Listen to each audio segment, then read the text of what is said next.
Welcome to the Kentucky X-Files, Season 2, with your hosts Dennis Mays, Tyler Stewart, and Josh Gibbs.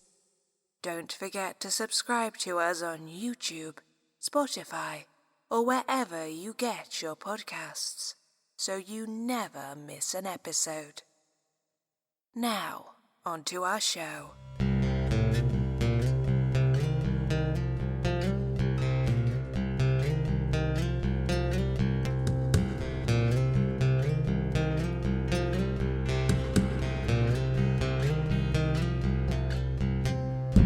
Coming towards me, just crouched down.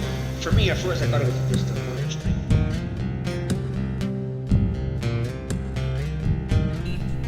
I thought it was a bear. You can tell the difference between like a small or spindly leg creature and something with a larger foot. And it was big, whatever it was. It ran straight down at us and just stopped. And it was pitch black. Couldn't see it.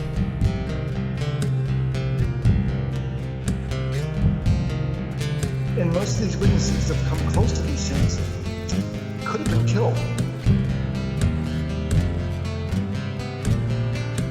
It was beating on the side of the house. I didn't get the side of the house as it went by.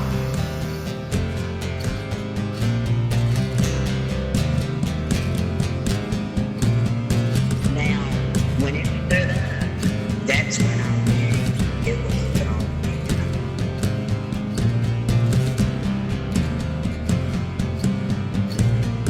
Like I needed someone to have pure faith in a higher power at that moment, and nobody fucking did.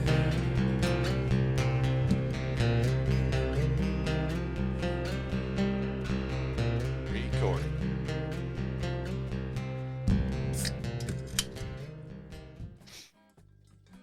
Welcome back, guys, to your Kentucky X-Files.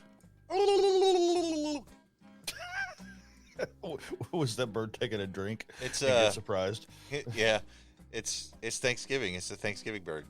Yeah. It's a turkey dactyl. Yeah. Turkey dactyl. Turkey dactyls. I thought that it would be fitting to bring up Thanksgiving. That makes sense to me. This is the week for it, right? Everybody's going to be planning their get-togethers and their meals and eating way too early and then sleeping. Yeah. While trying I can't wait for that. while trying to watch something. I don't know if you guys do that. I do that. Yeah, the attempt. Yeah. I'm watching that. Yep. Don't touch that. Basically, Just resting my eyes. Yeah. Just resting my eyes. the only chance you have is to stay away from recliners and couches. Just don't go near them. Well, dang it. Where am I going to sit? Like a stool? Yeah, just get a real uncomfortable But you stool. know me. I will fall asleep standing up. That is true. See, I don't know, like with you guys, but like we host Thanksgiving here, so I have a hard time falling asleep when I've got a crap load of people in my house. Yeah, You know? yeah, I get you. We don't. Our my family it never was like huge Thanksgiving. You know, it used to just be kind of like, you know, hey, we're going to go over to grandma's and eat. We'd go over there, and then they'd get sick of us after a little bit, and then we'd go home. Yeah, It's like, that sounds accurate. yeah, I know. I'm a terrible person. Like, if a burglar came into my house, he will have a field day because I'm dead asleep. yeah, I could care if you can let. Well, I do care if people Yeah. are in my house, but my body's like, nah, you're going to sleep, man. right. And your stuff is probably going to get stolen or something from that. Not saying that my family would steal my shit, but Yeah, I get you. I noticed something that you listeners might want to know about is it's a holiday. Thursday's a holiday, so your episode will probably be Friday morning instead. How's that? Is that okay? Is that going to work for you? Nobody's going to be wanting to get up at 6 a.m. to listen to the Kentucky X-Files on Thanksgiving, are you? Let us know. I don't know. They might, like, while they're cooking their turkey dinner. I mean, it's never worked in the past, so Yeah, usually whenever there's a holiday where people are off work, it's Yeah, they're kind of like, well, we'll catch you tomorrow. yeah, it's just what's doing tomorrow. So I figured, hey, you know what? Let's get you another episode Friday morning instead of Thursday, and we'll go from there. But this episode will be fun because we have another author. We haven't had an author since, what was it, Nathan Couch? I think his name was. He was the season 1. I can't remember the episode number. He was the man who writes about folklore around the United States, and specifically, he's an authority on the Goat Man. So that's a good one to check out, and everything he's written is pretty neat too. He kind of goes at it with like an investigative approach, I guess is the right word. You know, kind of like trying to discover what's behind the folklore. You know. Yeah. I think that's pretty cool. That was a fun interview. Oh yeah, for sure. But tonight's author is this. I think this is his first book, and if I'm wrong, he'll correct us.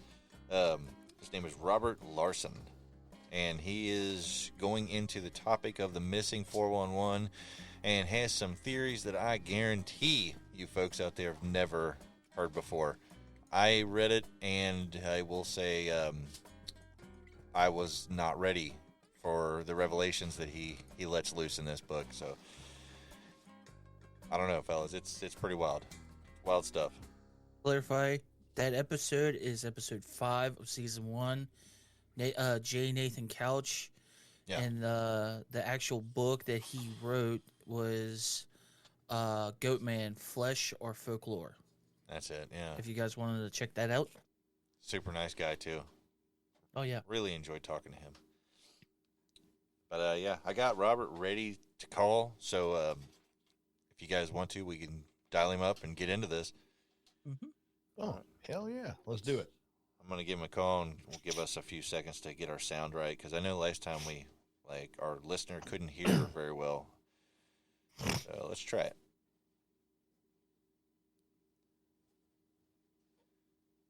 Calling. Hey, Robert, can you hear us okay? Yeah. Hello? Can you hear us? Yeah, I can hear you, Tyler. Okay, cool. Awesome. I love that he knows my voice. You have the most unique voice on your podcast. Not saying that's not a bad thing either. Oh, okay. That's awesome. Yeah, that's cool. What do you think about that, Tyler? Yeah. I'm a little bashful That about should it. give you I'm enough- blushing. That should give you enough confidence to go kick Bigfoot's ass now. Oh, God. Right. Yeah, I forgot. Yeah. Yep. All we got to do is that's the whole goal of the show, Rob, is to find Bigfoot, to prove he's real, and then set up a one-on-one fight between him and Tyler, just so we know. You know I'd what I mean? pay for it. Yeah, me too. I'd spend money on it. That's a pay-per-view night right there. Oh yeah. I just want to apologize ahead of guys because we have football going on upstairs. So if you hear any loud yelling, cussing, or screaming, that's from my wife and her best friend up there watching football. Oh, it's all good, man. Sorry for the last minute, notice on this. I just thought, hey, you know what? We've been wanting to talk to you, and I thought I'll just ask. Yeah. Yeah, that's fine. It's been kind of hectic. I don't watch football, so. Oh, right on. So we did an intro already before we called you, and we introduced you as an author. And I said, I don't know if this is true, but is this your first and only book? This is my first attempt at a book. Okay, cool. And then earlier I asked you, when will the listeners be able to buy this book? I should have editing done hopefully by spring of this because I'm adding more to it. Okay. And it'll be self-published, so someone will have to contact me if they want a copy. So I have to figure out price for it. Okay. All right. I don't have a publishing house who is interested in it yet. Oh, I understand. I did a book. How long ago was it, Tyler? Like 3 or 4 years ago, I think. Yeah, probably that. I did a fiction book that you can tell by I don't promote it, but I ended up going through KDP Publishing and just did it myself, and I don't even keep up with it. We have a small print house in town here. It's not really a print house. They make cards, but they also make the book I sent you. They make copies like that. So okay. I mean, it's I've actually got the book sitting in front of me right now. I'm looking at it, and they did a great job. I mean, it looks good. Oh yeah. The only problem is they used I had 14 on it spelled right. They put it as 14.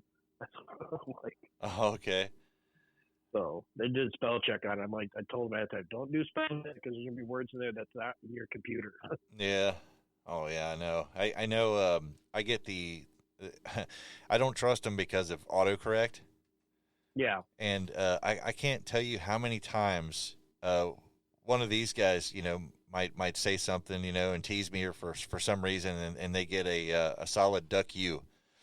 Yeah. And excuse me. I don't know how many times I've had to go back and fix the duck. You know what I mean? It's never duck. It's never duck. No, it's never duck.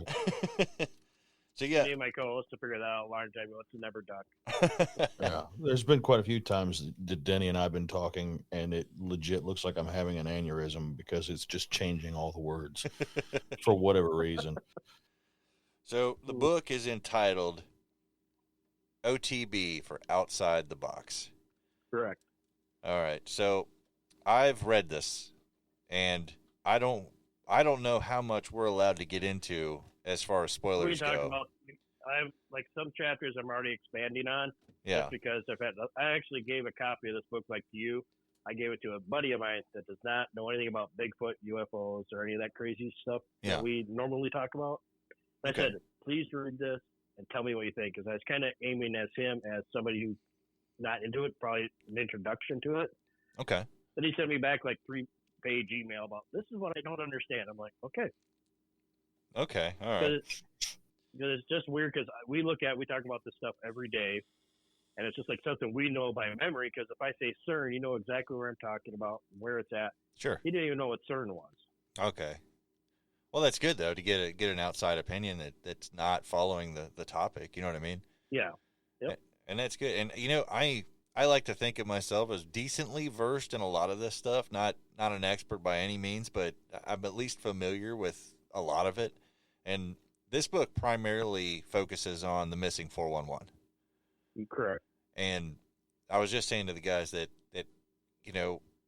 the missing 411, that's a topic that's fascinated me since I was introduced to it. And it still does. I mean, I can't think of a week, recently where I haven't just out of nowhere started looking into it for no reason whatsoever. Then it's absolutely fascinating. And the way you take us through, I thought that you did an excellent job of setting that up and getting the reader either familiar with the topic or re-familiarized with the topic. But then you take a sharp turn later on in the book, and do you want to expand on that a little bit? I mean, are you good with it? Or like I said, I don't want to spoil the book for people. You know what I mean? Because it's a worthy read. It's most of the time I'm like, the sharp left turn is maybe I won't spoil it. But I was saying, the whole point is, I've been in this Forteana world looking at the stuff since I was probably about 8 years old. When I was in school, the first book I saw was that Bigfoot book, like I described. And I've got a lot of slack for that, but I've never backed down from anything. But it's when you get into this world, you got to have a thick skin and have duck feathers. Basically, whatever people say to you has to roll out. Right. And when you look at this world, there are so many different camps. I go to this one point chapter books, I talk about camps of thoughts on Bigfoot. I'm like, they're all right, but they're also all wrong. I could be completely wrong on my theory in this book. And I'm fine with people picking it apart and saying, hey, what about this? Yeah. But you gotta look at it like a giant puzzle piece. That's my biggest thing in life. I like puzzles. Yeah. Everything just happened to fit together, and it makes coherent sense. Okay. Because when you look at what that we use on the missing 411 map, the Bigfoot map of sightings in the continental U.S., UFO sightings, and the cave system. That's 4 major maps. Right. And they all have the same outline. And that's not coincidence. Right. And that drove me to the last map, which I will not say. I'll have to read the book when it gets done this spring. And I just happened to find that because I was talking to my kids about a subject they like. And I'm like, crap, that fits right there. I'm like, what the hell? Yeah, definitely. When I got to that part where we're kind of dancing around, I'll be honest, I had to pause. I had to stop, and I was like, okay, wait a minute. And I went back, and I reread, and I'm like, huh. I can honestly say I've never heard this theory. Like, this is the first time I've ever personally heard this take on it. You know what I mean? Yeah. I mean, I'm familiar with everything from, the dimensional thing. You hear me talk about that till I'm blue in the face on the show. The dimensions and whatnot. And I know Tyler has brought up the reptilians a lot before. So I'm familiar with that too a little bit. You know what I mean?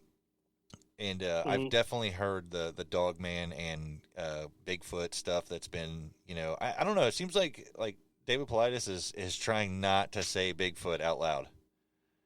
It always seems that way to me. Like, yeah, there's that vibe there about it, but yeah, it's like one of my philosophies in life is like we as a human species are the most arrogant people on the planet. Oh yeah. All because we can verbally communicate with each other. I can't say words today, but it's we got to stop thinking of ourselves as the most dominant species. The only reason we are the dominant species on this planet is because we're smarter than all the other species. We're not the fastest. We're not the strongest. We're not the best in the water. Right. We just happen to be more good at killing things. That's true. But if something was to come in and be smarter than us, we'd be second rate on that totem pole. That's absolutely true. Yeah, I mean, that's all. The only thing that we lack as a species is some kind of apex predator that hunts us. So I mean, you definitely filled that slot with this theory. I mean, it's definitely, to me, it's a predatory thing. Something taking people. You know what I mean? Yeah, I mean, but I don't actually look at it as a predatory more than ends to the mean. By whatever's taking these missing people from the missing 411, yeah, I think it's more of an ends to a mean. Not to just go out and kill them, but it's doing tests on them, let's say.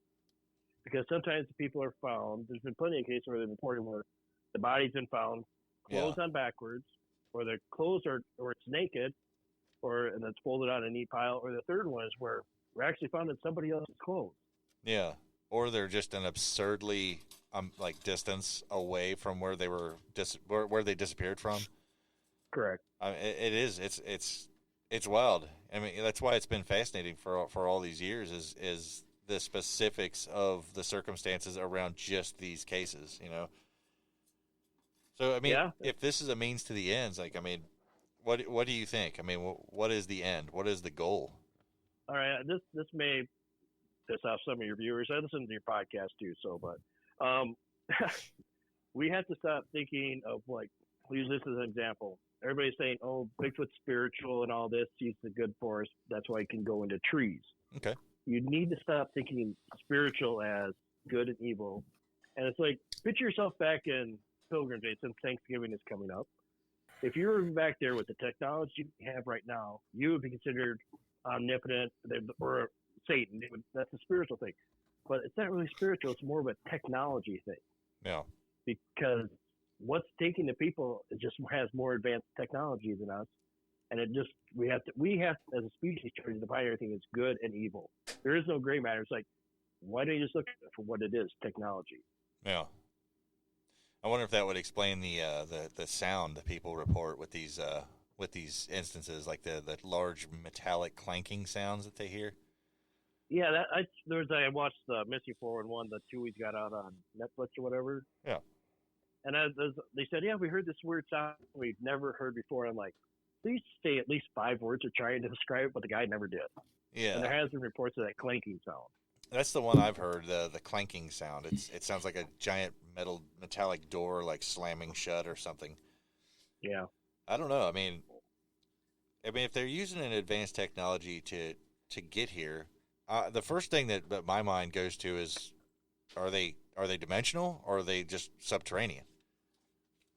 My thought on that is that I don't know if I want to call it dimensional, but picture timelines. They could probably be closer to dimensional the more I think about it, but they're just outside our dimension and they're trying to get back here. I know I'm being very vague on what I think it is, but I just want to have people read the book eventually. No, yeah, that's kind of what I was thinking too. Is, I mean, we don't want to spoil it for the readers. I mean, I feel like people who are interested in this topic specifically, they're going to enjoy this because it's definitely outside the box. I mean, you named it perfectly. I mean, it's way outside of the box in my opinion. I for me personally, I can't sit here and say, no, this is crazy. I can't do that because I don't know. I just don't know, you know. So for me, it's like, hey, you know what? We have this now. add it to the, you know, to what we know and what we don't know. So yeah, that pile seems to be getting bigger every day. It's always, I mean, it's just more and more questions, you know. And I like the book a lot, you know. I specifically like, I really liked you pointing out that, you know, modern science looked at the gorilla as, you know, made up. Yeah. You know, that's a pretty common thing everybody uses in the crypto world is the Bigfoot. But Yeah. the one I found really interesting, because I can remember being in high school when this came out. Yeah. Because I remember being in a biology class and they're saying, hey, nothing can live at certain temperatures. And in the mid 80s, they found these black smokers on the bottom of the ocean. Right. I'm like, oh, we are wrong. There's stuff living down there in 700-degree temperature water and thriving, and not microscopic organisms. There's like big crabs in that.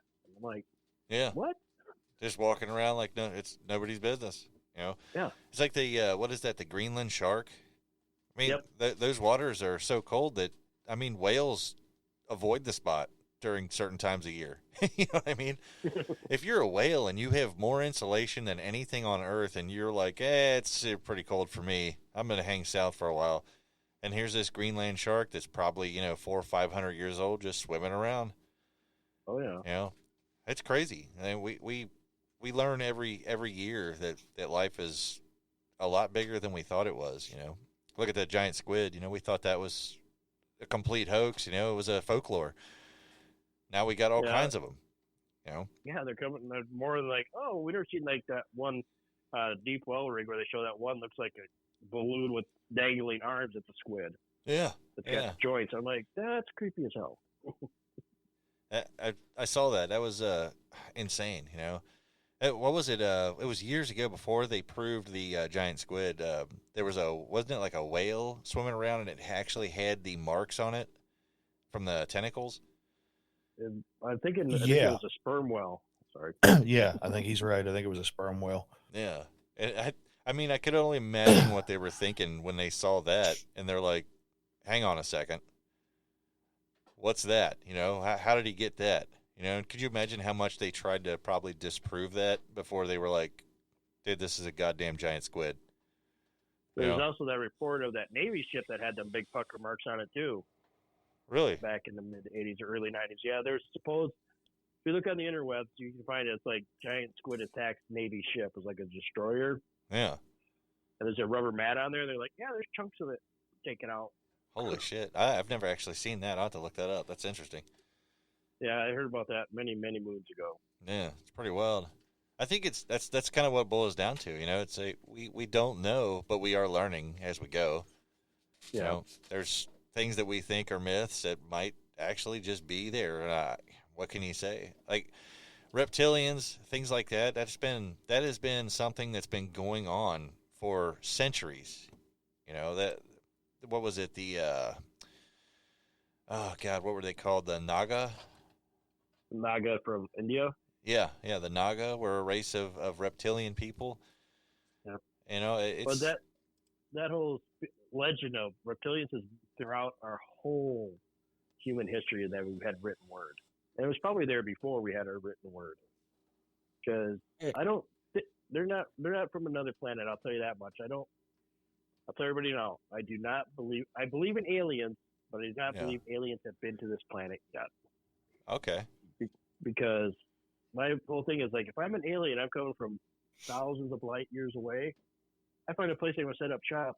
I'm going to set up shop. Okay, yeah, that makes sense. If you travel that far, why wouldn't you stop and refuel and just set up another colony? Right.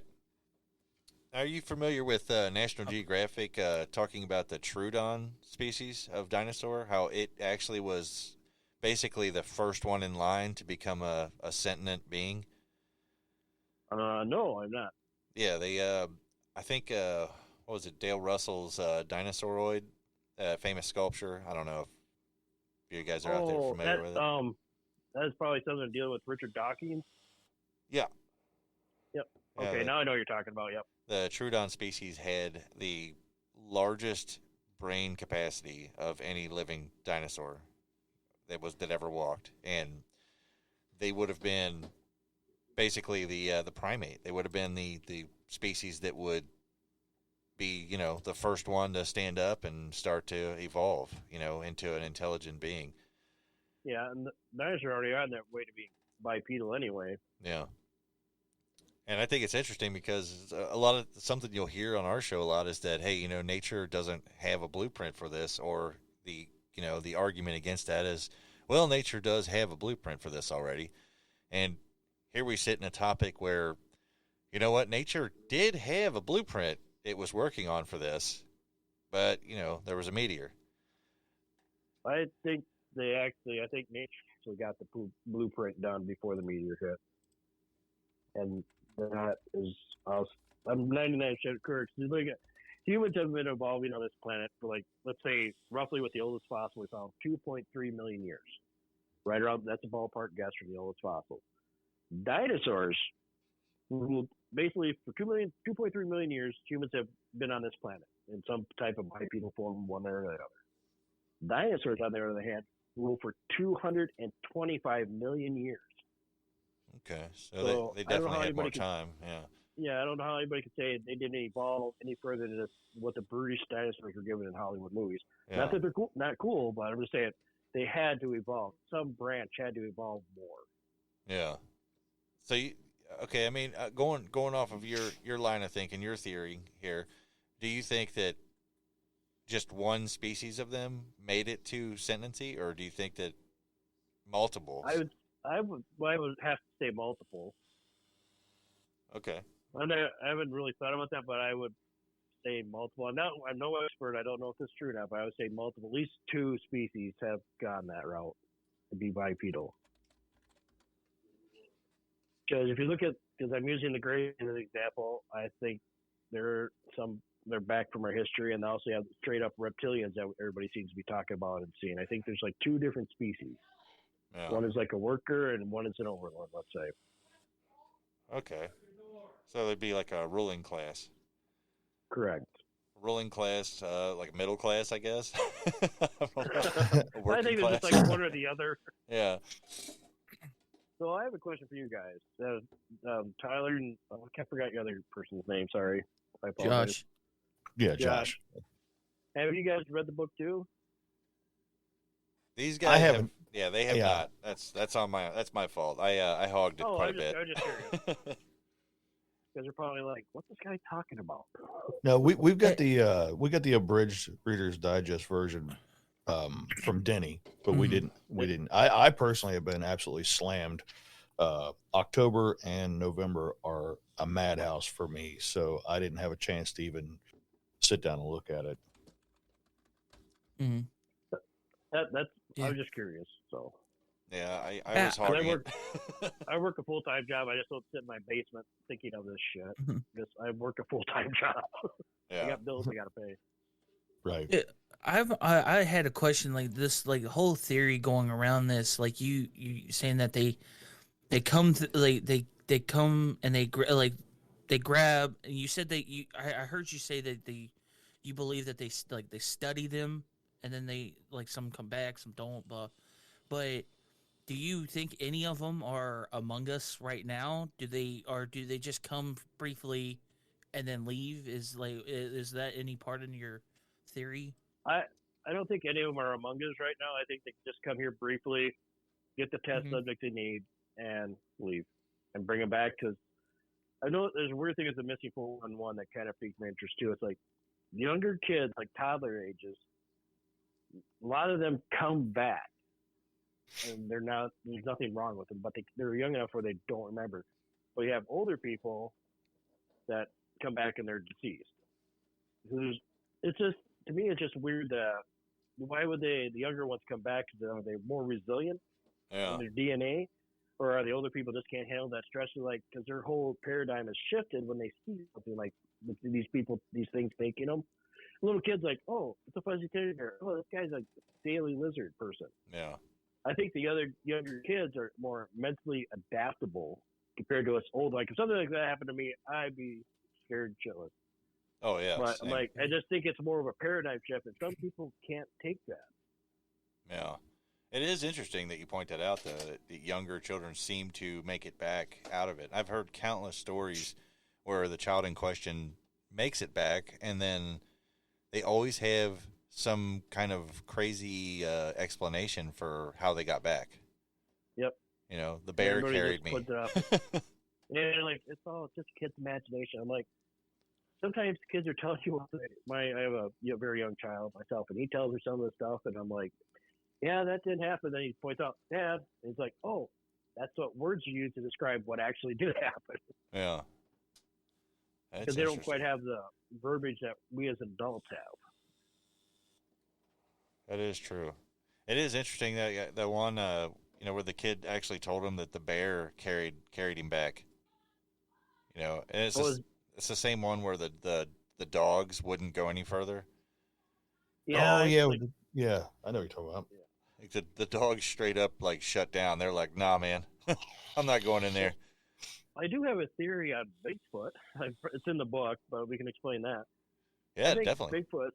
Bigfoot is more highly evolved than what we give it credit for. Because you got to look at how many hundreds of thousands of years reports have been going on of this creature, and yet we have not been able to get it to capture one or anything. So you got to think he's a lot more wood-wise than we are. But I think it takes one step beyond that. Because there has been reports coming out of Wright-Patterson Air Force Base, but it was reported that they had a body of a Bigfoot, and in one of its arms, either left or right forearm, there's actually like electronics in it, like biometric cyborg type stuff.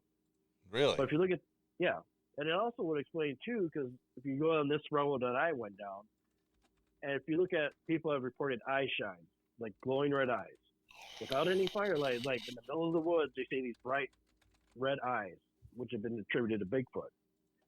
What causes that? If you really think about our U.S. military, if we were to look at somebody looking at you with night vision goggles, they would be green. They would have a green tint to them, not red. So who's not to say that Bigfoot doesn't have some type of electronic adaptation given to him by these people that have been, these mysterious individuals that have been taking all these missing 411s? Because I believe, I could be wrong, and probably am wrong, but I believe that Bigfoot here on our planet is actually an offshoot of our own species, but some of them have been augmented, let's say that, with cybernetics from the people that are doing most of the taking with missing 411. And Bigfoot is actually like, hey, go out and grab me Joe Schmo over there. And he's doing it because he's more woodwise and is better at dealing with the environment that we are in. Okay. So if we go this route of thinking, then the Bigfoot itself is what, like a bioengineered, or it's machine? It's actually bioengineered between, I'm making this assumption, it's my theory that it's a cross between some, like Neanderthals, and because Bigfoot was actually made to serve a purpose for collecting test subjects. Okay.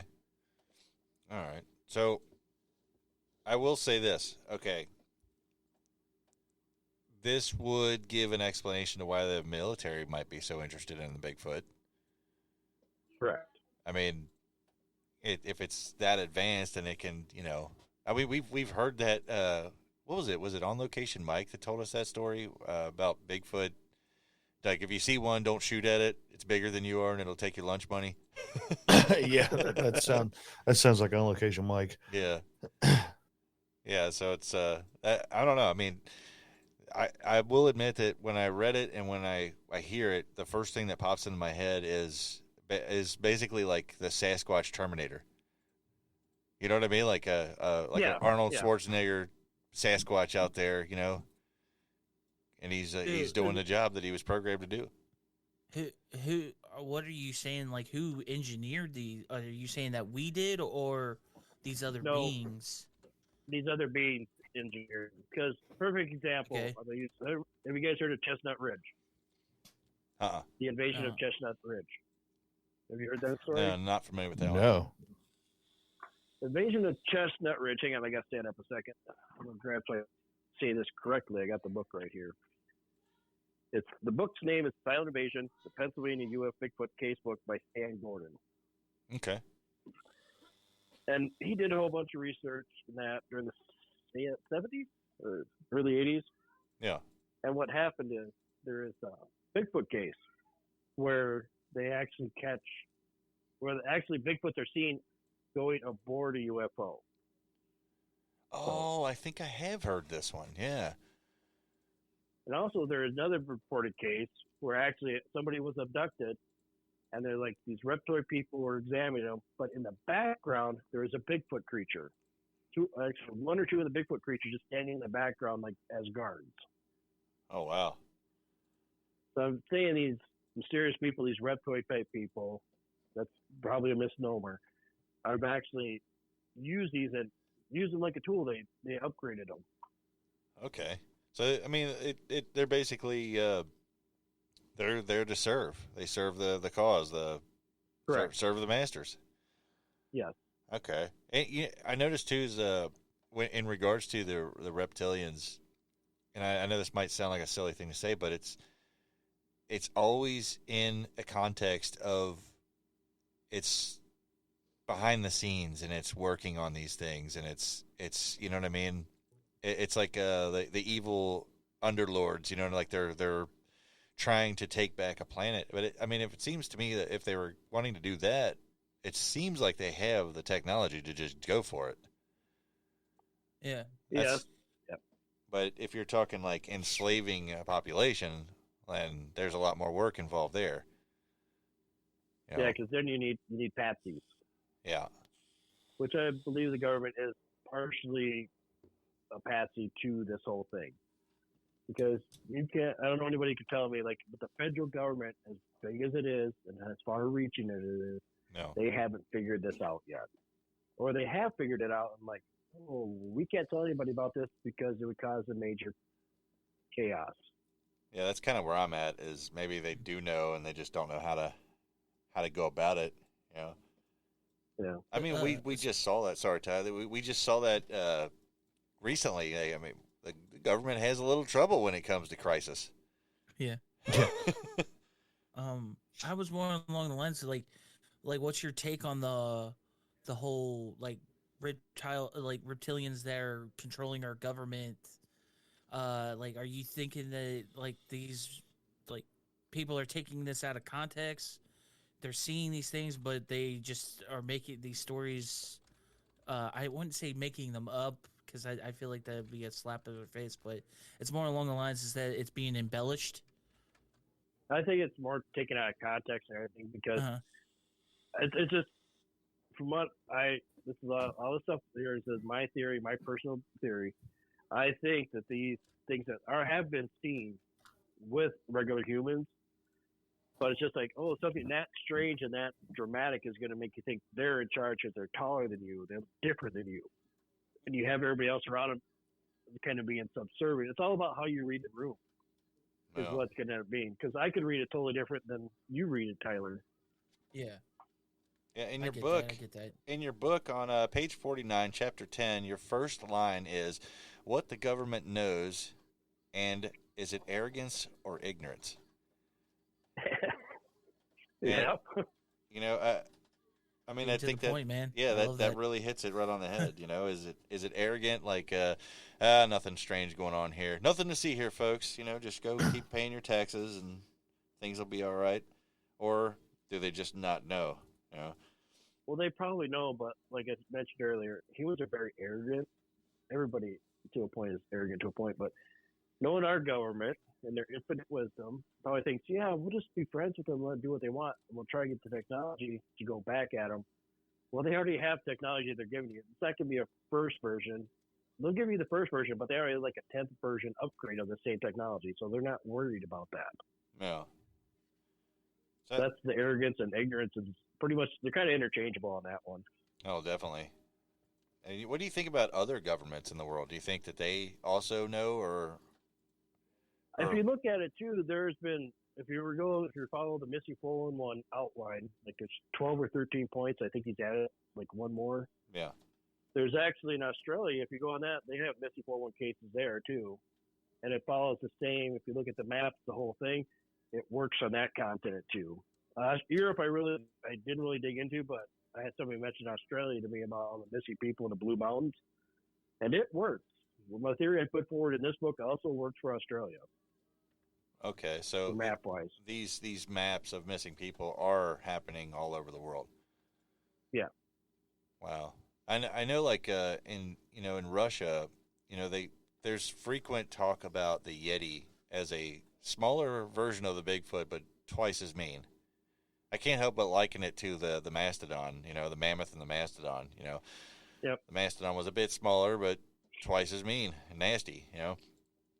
And there's even cases where I noticed that like the Russian people are very, very serious, and they don't exactly.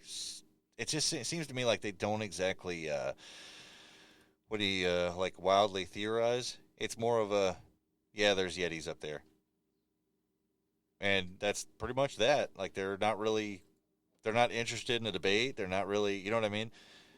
And then they just think everything. Yep, I've seen that. That's what it is. And everybody else has seen it, so we know it's there. It's just like, we'll leave it alone. It's not messing with us. Yeah.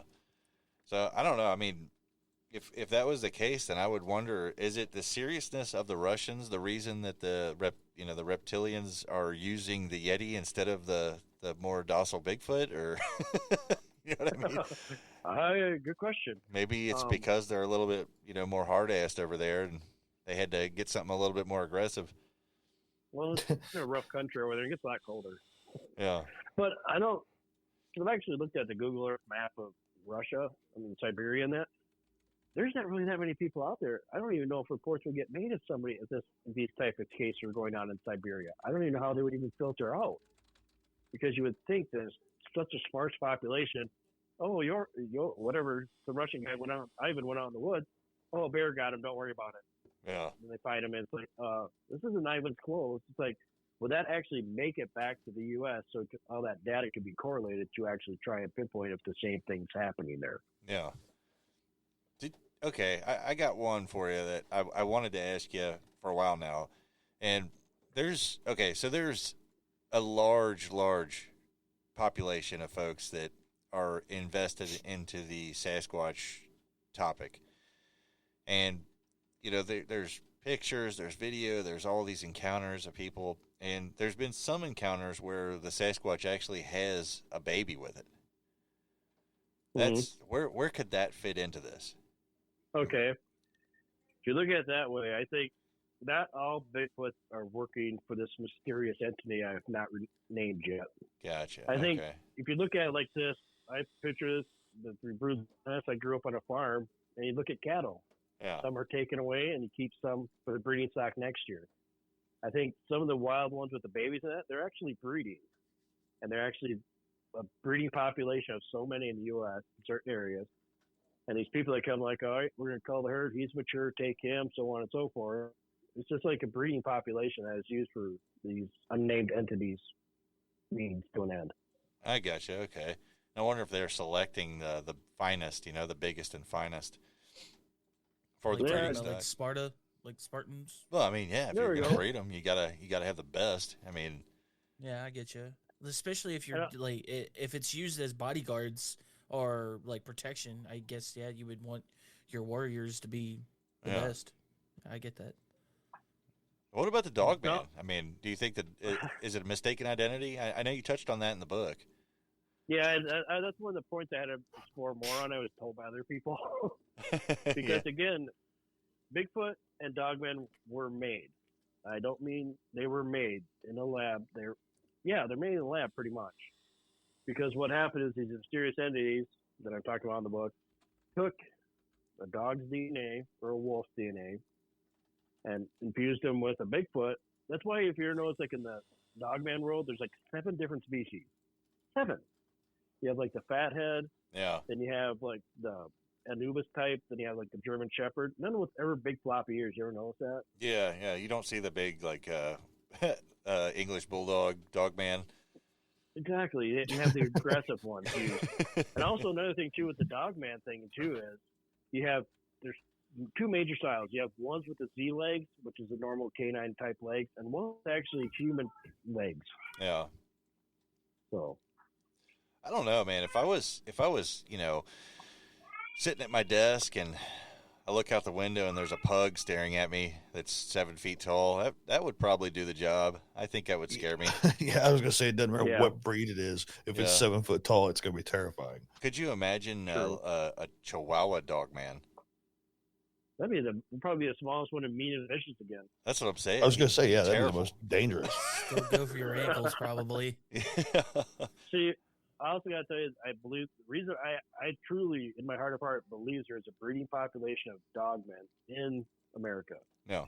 Because 3 years ago, I have got a report from a buddy of mine, and this let me picture this.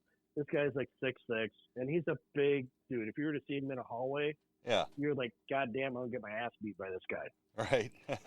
And I've played paintball with this guy. I've known him for many years, and we were out one night, and he's like, he just started breaking out. He's like, dude, because all our other buddies are making fun of him for something. And I'm like, what are they making fun of? And he went and explained the story as him and his brother going out duck hunting.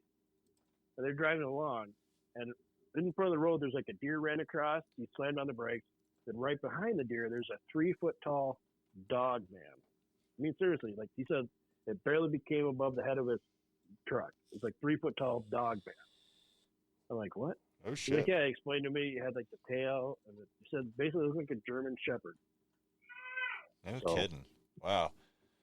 So this is a guy. I mean, is this a guy that probably doesn't? I mean, he probably has no interest in these topics, right? I mean, oh yeah, he makes fun of me for Bigfoot. So I bet you have some leverage on him now. Yeah, but I listened to the story and he repeated himself, and he physically broke down. I mean, physically broke down. It was messing with his brain that much because he knew exactly what he saw. Yeah. His mind, he knows his mind didn't lie to him, saying, "Hey, it was just a coyote." But he's like, "No, it was a bipedal, 3 foot tall dog man run across the road in front of his vehicle." The reason his brother didn't see it because his brother was asleep. Oh wow! Honestly, the reason why that story interests me so much is because I recently, maybe a couple months back, was contacted by a friend who lives really close to me, and he has pinpointed me a spot where him and someone else went to hunt coyotes and saw an upright dog thing walking. And was it coyote size? I guess so. I mean, I asked him, I'm like, Bigfoot? And he's like, no. He's like, just completely wrong for Bigfoot. No way. And he says like it was one of those dog things you talk about. Yeah, he pretty much was like, I think it's one of them dog guys that you're talking about on your show. And I'm like, man, come on. I don't want to know about this close to my house. You know what I mean? This is crazy. You know? I need to move out of South Dakota. That's where I live. I'm like, I've been here my whole life. Also, when I was in the military. I need to move out of South Dakota because nothing fun ever happens up here. Like you guys in Kentucky, West Virginia, you get all the action with all the Bigfoots and all that. Oh yeah, we get it. But here, for some reason, so lucky.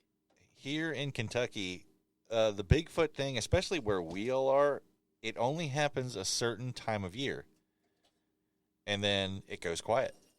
And I remember saying it to the guys, like, man, if the monster tracker is right, then we should get some sightings here, and then eventually they'll calm down as it, whatever it's doing, if it's passing through our area or what. But it's went quiet here, so I don't know if there is in a South Bigfoot Dakota here.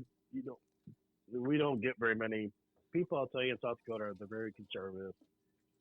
It's very hard to pull out if somebody sees something weird. They won't talk about it.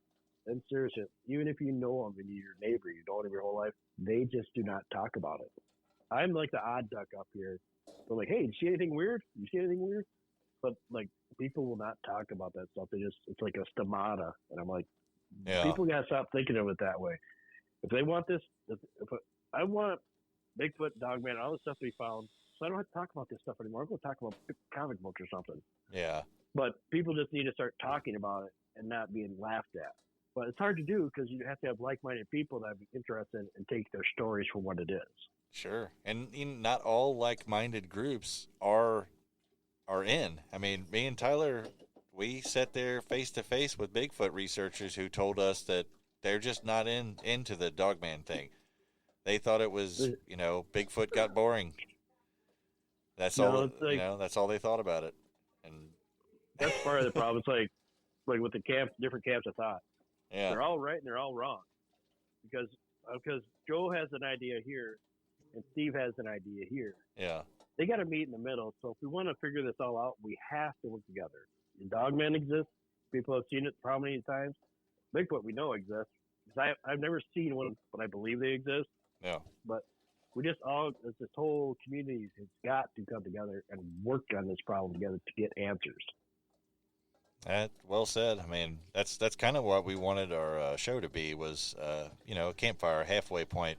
You could kind of meet at, say your piece. You know what I mean? Nobody really judges anybody. We listen. I was like my co-host do it with Morty. I don't know if you guys listen to the episodes, but it was like 5 years ago. I actually brought this whole theory up to him. I'm like, dude, he knows me. He's the type of guy I can have a conversation with him, not see him for 6 months, and still continue the conversation when we left off. Yeah.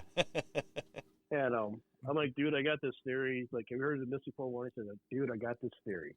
And I wrote it. This is all typed out. It was like 12 sheets thick. And I said, here, this is my basic theory. What do you think? Yeah. I'm like, here you go. And I walked away and he called me back like 3 days later. He's like, dude, what the hell is wrong with you? I'm like, what do you mean? He's like, I started reading this. And I'm like, oh, this can't be right. But the more information you put on it, the more sense it made. Right. I'm like, that's just the cards I was given. I'm showing you the cards I was dealt. Yeah. And this is how I put them in sequence. That's it too, and I've said that before. It's easy to stand back and listen and look at these different theories and even the encounters, but when stuff starts lining up too well, that's when it actually gets scary. It's like, okay, what are we looking at here? What are we dealing with? And it's just so people know when they do get the book, I will actually have maps in the book so they don't have to look them up. Make right it on. easier for everybody. Hell yeah. Well, we definitely appreciate you talking to us, and you're saying problem. that right around spring. Yeah, spring I should have it up. I got a Christmas break here about a week, so I got really going to pound down on it. So then I'll have my co-host read it again and tell me where I'm wrong at it. And you said co-host, so you guys have a show? Yeah. Oh yeah, we actually run an Edge of the Headlights podcast. Awesome. And okay. It's me and it's my friend Marty. And we talk about all the same stuff that you guys talk about. Awesome. Our equipment doesn't sound as good, I don't think. Where can everybody find you guys at? Where can we listen? Any major platforms, Spotify, Apple. We're on Twitter and Instagram where we usually hang out. So. Awesome. Hell yeah, man. No, I'm here to free talk. Whatever you guys want to talk about. We're not talking about a book. We talk about other stuff too. So. Well, it would be fun to pick your brain. I didn't want to hold you up if you had people over or whatever. No, it's just like my wife and her friend. They're watching football. I'm not impressed by football. Oh, I get you. Yeah. I get you. So you know what? I know we've you said that you didn't think that aliens were here. No, but you do believe that they're out there. Correct. I don't believe aliens, anytime in their past or present, have ever been to this planet. Okay. It's just to me, it's a logistics thing. So everyone's like, oh, they can make a Dyson sphere, which is where they encapsulate the sun, use it as the energy source, and move from galaxy to galaxy. Yeah. But if you look at that, you move that big of object with that much gravitational pull, you will notice it when it's coming into a solar system. Unless there's some technology I can't think about where it nullifies all the gravity and they're just taking the power from it. But even with the mass of the size itself, when you put it in a gravity well, it's going to change. Because if we remove the moon by Mars, just from the mass of the planet itself, would change the orbit of everything. Okay. And with wormhole technology, I think I just read an article like last week. They may have found one, but they're not sure. Yeah. Well, we know gravity affects, we know it affects light. We know it affects orbits. We know it affects, everything, even time. So you don't think that, they could be advanced enough to have something that could manipulate gravity? Oh, they probably could, but it's like I said, if you travel that many thousands of light years, we have to get away from the Star Trek first prime directive. You need to think about if humans as a species, if we're going to another planet, we find it's habitable for us, we're going to set up shop there because it's a colony, it's a supply chain. Go from one planet to the other. If a species had already been here, you think they would already set up shop. Yeah. And not really, this is going to sound rude, but not really care about the indigenous species that are already there. Either they adapt or they don't. I get you. Okay. So you're just going along the lines of basically how we were. We were advanced Correct. civilization. We came to another area of our world, and we basically set up shop. We didn't care about anybody else. So Kind of sounds it sounds like I'm warmongering, but I'm not. So yeah, But I yeah. get that, but that's like I would say this out of any type of intelligent being, there is going to be that power in your just rooted into you to say okay, we're better, we want this, we're going to take it. I get that we eventually started to come to terms hey, let's help each other out, we're all the same people. But when somebody else comes from another planet, I don't think they're going to have the same compassion for us. So correct. And that's another thing too, is I feel like I've always said this, we will not come together as a human species if an alien invasion happens. Yeah. We will have so much petty greed that we always will throw out there until something like that catastrophic happens. Yeah. Here, think about this. Think about this. We always think of aliens that they come to our planet will be kind of humanoid shape, have carbon-based life form. But what about this? I had this actually brought up to me by a doctor from California many years ago, and it's always stuck with me. He's like, what about if the alien species that came to this planet stopped and said, hey, you're not alone, was actually plant-based? And they actually would, just think of if they're plant-based and you have these vegans out there, nothing against vegans, how would they take that? All of us meat eaters would be sitting back, just smiling. Yeah. But I'm just saying, we gotta look at it because we have no idea how aliens are gonna think. Well, we just have this preconceived notion they're gonna think like us, which could be completely wrong. Think of a plant life that evolves further down to basically be one of the very few, say, nitrogen-based, elements. You know what I mean? So you could say, what is it? Hydrogen cyanide. You know what I mean? Things that can survive at low temperatures, easily preserved. We have no idea what life is willing to go through to become a thing. To become a living creature or whatever. Plants are the arguable oldest living thing on the planet. And they didn't exactly get too far as far as sentience goes, but they have been a success story. Yeah. So imagine a planet of nothing but predatory plants that feed on each other. That's kind of creepy. I think it's possible. Nitrogen-based life form. That's a theory that's who was it? I can't remember the guy's first name. I know his last name is Darling. But I can't remember his first name, but he had a theory about nitrogen-based life and the possibilities of it and whatnot. But yeah, I'm on board with that. Life will always find a way. Jeff Goldblum had the best line in any movie. Life will find a way. And just how we perceive it as life is what's going to bother us the most. Because if somebody walks off that spaceship, it lands in the front yard, and it looks like a parrot, we're going to think, what the hell? Yeah. This is a dominant life sport of another planet. It's a bird. Yep, that's true. Yeah. If you go into the line of thinking, as far as different elements being used as the building block instead of carbon, you could have sulfur-based life. You could have silicone-based life, Yeah. I mean, it's pretty wild. Yeah, it's limited. Any element could actually have some type of base life form. It's just how they happen to roll the dice and how they combine. Yeah. I think the theory right now is that on the moon Titan, it's a moon that flies around Saturn, Yeah. there could be the possibility of a nitrogen-based life living in those oceans.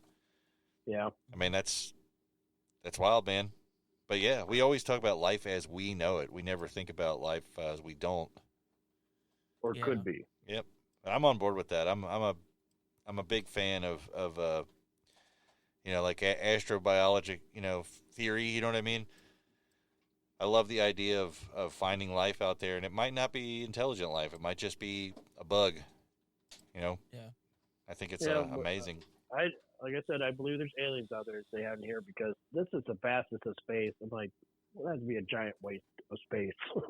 Yeah, definitely. Well, we're coming up on an hour, Robert. This is usually about the time we wind out. If you have anything you want to plug, man, let's do it. Let's plug it. I just say, actually, if you want to check me and my co-host Marty out, we talk about all this weird stuff like these guys here.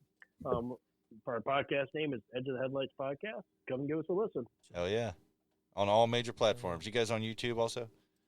No, Marty won't do YouTube because he's not camera photogenic. I said, well, you're gonna have to get used to it, dude. Yeah, I don't know. We keep getting our butts spanked by YouTube for saying stuff that people don't like. We've only had one episode pulled down, and I cannot figure out why. So no kidding, it happens, man. Yeah, it was dealing with a certain president, flat Earth, and a certain group. Yeah, I'm flat earthers, man. You got to watch them guys. Yeah. They scrap. You know what I mean? All right, guys. It was awesome talking to you. Really appreciate it, man. Thanks for being on. Yeah. Thanks for coming on, man. Oh, yeah. Yep. You have a great evening, man. You too. You guys stay safe. See you, buddy. And that was Robert, ladies and gentlemen. Robert Larsen. I want to say, like, a lot of his theories, like, I want to grasp it like that. Like he's thinking outside of the box. Yeah. I feel like he's not even outside the box. He's like 50 miles away from the box. The box. He's leaving the box at home. He's leaving the box at home, and he's actually going out there and figuring this shit out. Yeah. Man, I Pretty don't cool. know if I feel like he's trying to the way his theories are working is that he wants to open his mind to any possibility. He's not letting just one thing, just because it's so out there, he's going to let it just slide by. Because everybody says oh, we got to think outside the box. Yeah. But some people they always have that wall of, okay, this is my threshold. If it even puts a pinky over this, I'm not going to. Right. Yeah. I'm not going to think. Yeah, he's basically, he pretty much just hooked everything right in here. He's not holding anything back. I applaud that. Really cool book. Outside the box. You ever notice sometimes you think about stuff after it's too late? Yeah. I wish I would have asked him what his take on Loch Ness and Champy are. Well, he'll probably hear this, so maybe he'll write us in or send us a message. Yeah, hey. Yeah. If you hear us, post a comment. Yeah, let us know. Message us. Yeah. Yeah, it would have been nice to get his take on those. We could always invite him right back on. That's not a big deal either. Yeah, I would like to, because he said he was going to add to the book, and maybe this by then I'll actually get the chance to read the book. Hopefully. Yeah. So yeah, we can pick his brain after that once the actual book drops, and we'll go from there. Maybe not. Probably not spoil it. I know we were tiptoeing. There were so many questions that I wanted to ask, but I didn't want to ruin it for anybody out there that wants to read it. Yeah. Because I no matter what, guys out there, take the time, get his book. If you have, I don't know how much what he wants to sell it for, but just take the chance to listen to his theories, man. Yeah. It might actually make sense to you on your theories. Yeah, that's true. And all the out like the so far out stuff that you guys haven't really, like, you guys like, okay, I'm going to put that on the shelf because it's too far out. Some of his theories might actually lend a hand for yours. Yeah, you remember my Velociraptor theory? No, that's a weird one. Yeah. Or should I not say it on here? Or I don't know. Like, if you want to, like, people know that we're stupid. I'm just saying we don't know. We don't know, but I feel like I'm just saying it, saying that we got to think outside the box. And I'm about to say, like, you just told me to think outside the box on this, and I could hear it in your voice that you were trying to stop me from. I'm gonna let it go. I'm not gonna do it. Go. No, I want to let it free. The end of the show. Josh, do you remember my raptor theory? I do not. Okay, so we don't know exactly how velociraptors reproduced. Okay, well, that's fair. All right. So all we have to go on is skeletons, right? Right. So who's to say that raptor didn't have a satchel? All right. So 65 million years ago, you're in the forest, and all of a sudden you start hearing this smacking sound. You know you're being hunted by something fast because it's really getting it. I'm just saying, this is just a theory. I don't know. I want to be on I want to be in the same canoe with you on this theory. Are you just not willing? I mean, it's not that I'm not willing. It's just like I respect it if you're not willing. It's not that I'm not willing. It's just that I just feel like it's an odd thing. It's the oddest hill to die on. This is the kind of thing that I think about when I'm alone or with other people. So all the time? I mean, just so, question. Yeah. Why the velociraptor? I don't know. Of all the dinosaurs, because let's face it, there are much, much, much larger animals that would make this even more. It would make this hilarious. It was kind of like, I thought if I threw out the velociraptor, someone would come along one day and say, "What about bigger dinosaurs?" And it was me. Right. And now that's fair. The listeners have the mental image of this, and it's terrifying. Yeah, because the velociraptor wasn't very big. It was like a sheep size. Yeah. I think you guys should co-write a book together about this theory. Now, what was what's the other one? Crap. Isn't there a raptor that's like named after a state? The Utah raptor. Yeah, those are the big ones. That was the big one, yeah. It's named after a state. Yeah. That person was lazy. Didn't want to name the damn thing. It's like, just call it a Utah raptor, man. Shit. Crap, what are we going to call this thing? Where'd we find it? It was in Utah, yeah. What's in Utah? Dude, terrible. Utah. There's nothing else in Utah Like besides Wyoming. Utah. Yeah. Like, I've got a theory Wyoming doesn't even really exist. Really? Yeah. Have you ever met anybody from Wyoming? Wow, no. All right, there you go. Wow. That's the whole theory. That's the whole theory. Okay, I hope one of the listeners out there is from Wyoming. That's what you got to do, guys, is you got to get out there and you got to do the research. He's doing his due diligence. Josh is like, I've never met anybody from this state, so the state doesn't exist. I like it. Right? I will say that's taking your skepticism to a whole new level, though. He just refuses to acknowledge. I bet that was hell in school, wasn't it? I mean, when they were trying to name all the states. Well, I didn't think about this till after I graduated. Oh, okay. I was just public education and whatnot. I was thinking you were sitting there like, hell no, I'm not talking about that fake ass state. Yeah. Wyoming's a myth. Yeah. We can make a Kentucky X-Files shirt that says that. Okay.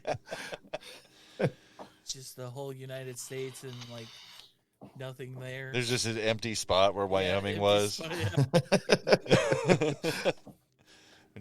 You just see Josh sitting there, like, just not accepting it. Nope. You know what's gonna be great though is like there's gonna be a lot of people that listen to this and go, you know what? I've never met anybody from Wyoming. Oh, I can't wait. I can't wait. It'll probably stop the Raptors jokes that come in. Right. Person that actually was born in Wyoming, but he hasn't met anybody else from that state. So he's like, was I even born there? Dude, it's going to be a paradox for everybody. Stop creating an existential crisis for somebody out there. That's beautiful. I love it. That person's going to have to go to therapy. Oh, man. All right. I think we should let these folks have their day. You guys out there, you take care of each other, and I guess that excludes Wyoming. I don't know. I mean, no, take care of yourself if you're there. If you are in Wyoming, could you chime in and help put this whole mystery to rest? Because I feel like I know Josh is going to hold out, but if we have physical evidence, we can present him. Then, you know. Hey, I can't even get these people to send me a picture of their dog, let alone, anything else. I'm just saying, nobody's going to disprove it to me. It's not happening. You're not going to take a picture of yourself in front of the "Welcome to Wyoming" sign. They're probably. What if they're just like, I'm not sending these weirdos a picture of my dog. Right. You know what I mean? What if they're just doing that? They're like, no. Okay, let's let these guys go now. Y'all out there, take care of each other and send us $1,000. I bet the Giga would sound like a kickball tournament. Okay. Bye, guys. See. And he's calling my number for sure. I can't remember if I said any last words, because the day before was a blur. They buried the old man about a week ago, and I wouldn't shed a tear if I could. You see, we didn't see eye to eye, him and me, until he closed his eyes for good.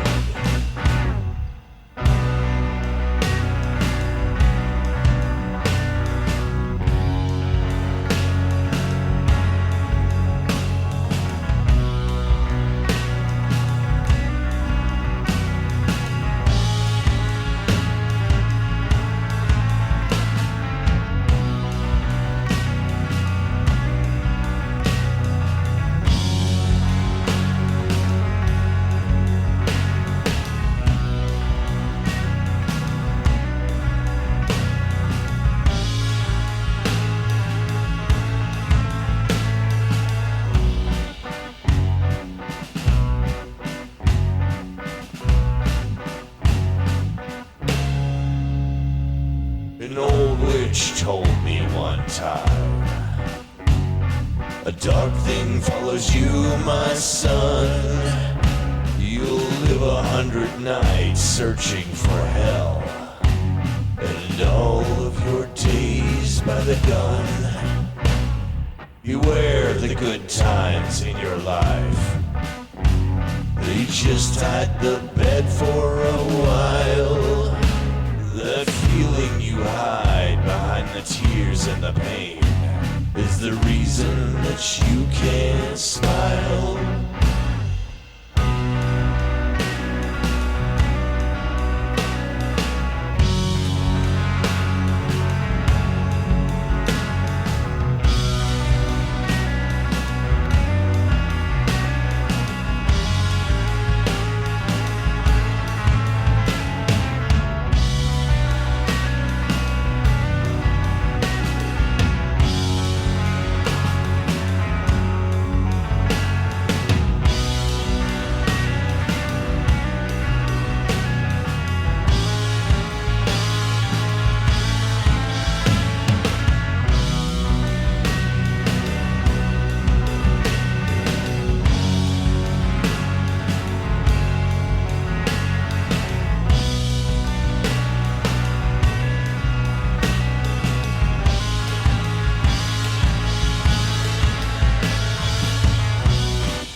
I sit, imagining the end, the path that's been laid out for me. I'm all alone with the terrible thought of drowning in Poseidon's sea. There's an owl out there hanging around, and he's calling my name for sure. He's calling to me, and he's flapping his wings. I